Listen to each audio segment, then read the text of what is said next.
오늘 준비한 고기부터 보시죠.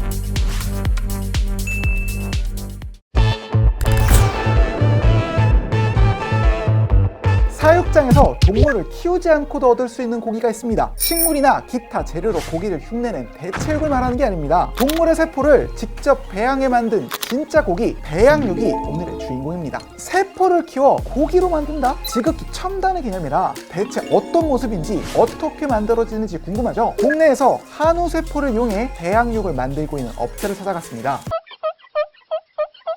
이 업체에서 밝힌 배양육의 원리는 매우 간단했습니다. 마치 수경재배로 식물을 키우듯 가축의 세포에 배양액을 주고 길러낸다는 거죠. 소세포를 넣으면 소고기, 돼지세포를 넣으면 돼지고기가 나오는 공상과학 속 이야기가 이론적으로는 가능하다는 겁니다. 잠깐만, 방금 제가 이론적이라는 말을 무척이나 강조했잖아요. 혹시 그 이유를 눈치채셨나요? 맞아요. 이론과 달리 현실에선 이 배양육을 만들어내는 게 쉽지 않습니다. 세포 조각에 무작정 배양액만 들이붓는다고 그게 우리가 생각하는 고기가 되진 않거든요. 기둥이 있어야 벽을 세우고 집을 짓듯 세포가 자라날 수 있는 지지 공간이 있어야 돼요. 이걸 어려운 말로 구조체라고 하는데, 이 구조체의 모양에 따라 세포가 자라나 특정 모양의 고기 조각이 된다고 합니다. 이렇게 네모 모양의 구조체를 이용하면 네모 모양의 고기가 되는 거고, 소 모양의 구조체를 이용하면 소 모양의 고기가 되는 거죠. 문제는요, 이 구조체를 개발하는 게 아직까진 매우 어렵다는 점입니다. 구조체의 밀도가 실제 소고기 조직과 달리 지나치게 빽빽하면 세포가 분화할 공간이 없으니 우리가 아는 그 고기 맛이 안 나게 될 테고, 반대로 그 밀도가 지나치게 낮으면 세포가 얼기설기 뭉쳐 흐물거릴 테니 우리가 아는 그 식감이 안 느껴지겠죠. 따라서 최대한 실제의 고기 조직과 유사한 형태로 구조체를 만들어내는 게 배양육 업체가 당면한 기술적 과제라고 합니다. 현재 이 업체는 인공의 물질을 만들어내기보다 바다의 해조류를 이용해 구조체를 만드는 기술을 개발하는 중이라고 하네요. 배양육도 사람이 직접 섭취를 해야 되잖아요. 그렇기 때문에 저희는 처음부터 아예 식용이 가능한 미역을 이용을 해서 구조체를 만들고자 연구를 하고 있고요.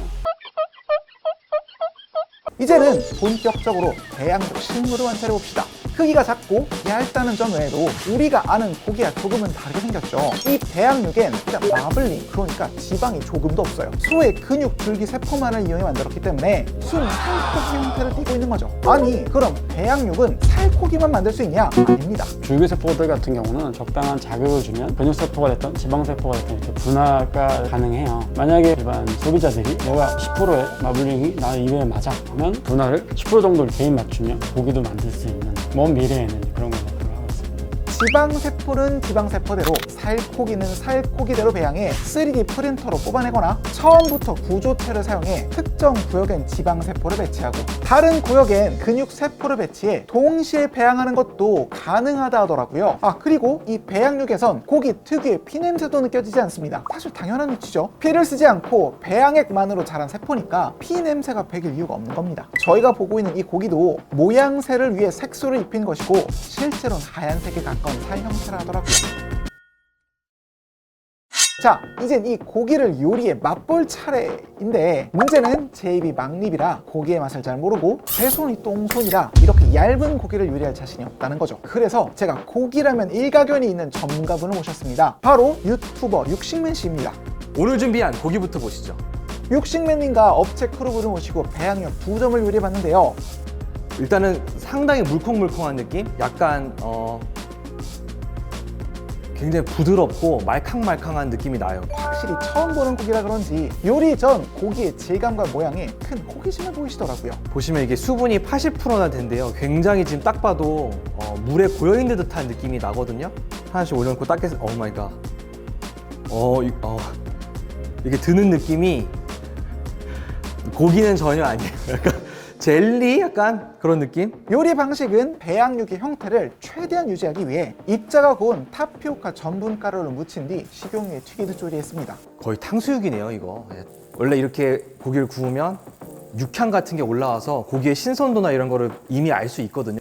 이거는 향이 전혀 없어요. 그래서 어떤 맛인지 정말 기대가 됩니다. 그렇다면 가장 중요한 배양육의 맛은 어떨까요? 먹어보죠. 고기의 식감이 있어요. 처음에 이렇게 씹을 때 전분층에 그런 식감을 딱 지나면 어느 한 군데서 조금 색다른 쫄깃함이 느껴지는데 고기라는 것이 티만 나는 좀 막연한 맛이 있는 것 같아요. 이게 그 고기의 어떤 조직, 세포들은 배양했을지 몰라도 피까지 된 건 아니기 때문에 그 특유의 맛, 육향이라는 것이 비어있는 듯한 느낌을 받아요. 뭔가 좀 애매하죠. 그래서 저희가 구워서도 먹어봤습니다. 오, 진짜 다르네요. 느껴지세요? 좀 향 나는 거 느껴지시죠? 고기 향이 느껴지네요. 이거는 정말 있습니다. 육향이 있어요. 낯선 느낌? 이게 제가 평소에 먹어본 소고기의 느낌이 아니에요. 소육향은 맞아요. 소육향 맞는데 낯선 타입의 소육향. 네, 그럼요. 네.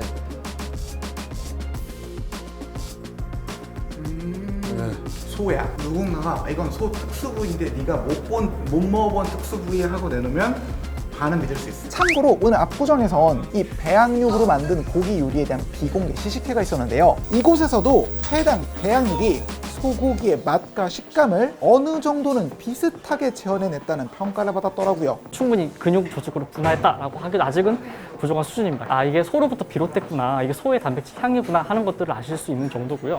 앞으로는 어떤 부위에 따라서 달라지는 그러한 어려운 향과 맛들도 구현하려고 노력 중입니다. 물론 이런 지적이 나올 수도 있을 것 같습니다. 아니 그럼 두꺼운 고기를 요리하지 왜 얇은 걸로 조리했냐고요?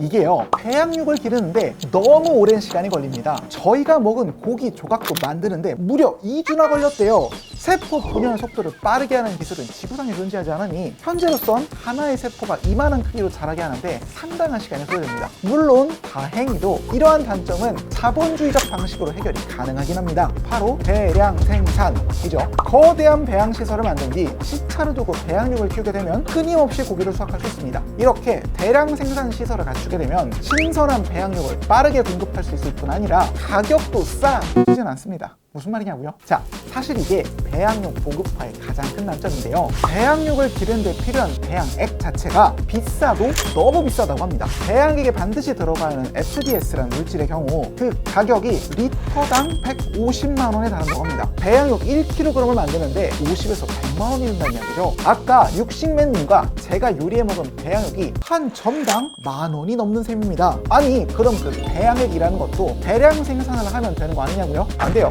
이건 대량 생산을 할 수도 없고 애당초 생산 자체도 대단히 꺼려지는 물질입니다. 왜냐고요? 아까 제가 영상 맨 처음에 했던 말을 다시 들려드릴게요. 사육장에서 동물을 키우지 않고도 얻을 수 있는 고기가 있습니다. 이 말은 현재 배양육 기술의 가장 끔찍한 부분이 숨겨져 있습니다.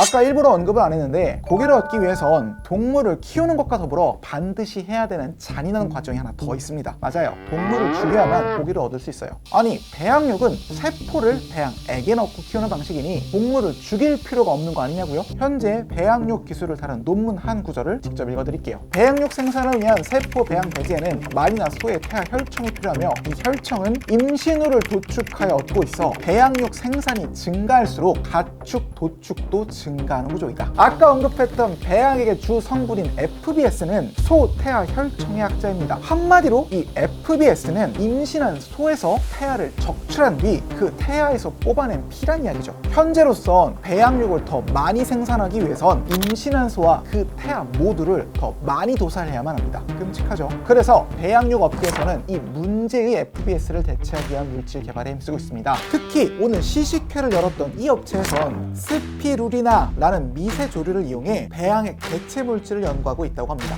소위 미세조류라고 하는 게 영양 성분이 엄청나게 좀 풍부해요. 건강보도 식품이나 다른 용품을 많이 쓰기도 있고 조류 자체로 대체육도 만들고도 있어요. 근데 저희는 이제 그런 영양 성분들을 이 세포를 키우는 영양 성분을 활용하고자 하고 있습니다. 이렇듯 배양액 성분을 태조류 베이스로 대체하게 될 경우 더 이상 어미소와 그 태아를 죽이지 않아도 된다는 윤리적 장점 외에도 가격 역시 기존 대비 100분의 1에서 200분의 1로 수준이 내려가 자연스레 배양육의 가격도 낮아질 거라 예상되고 있답니다. 우리의 식탁에 배양육이 올라올 날이 얼마 남지 않은 것 같죠.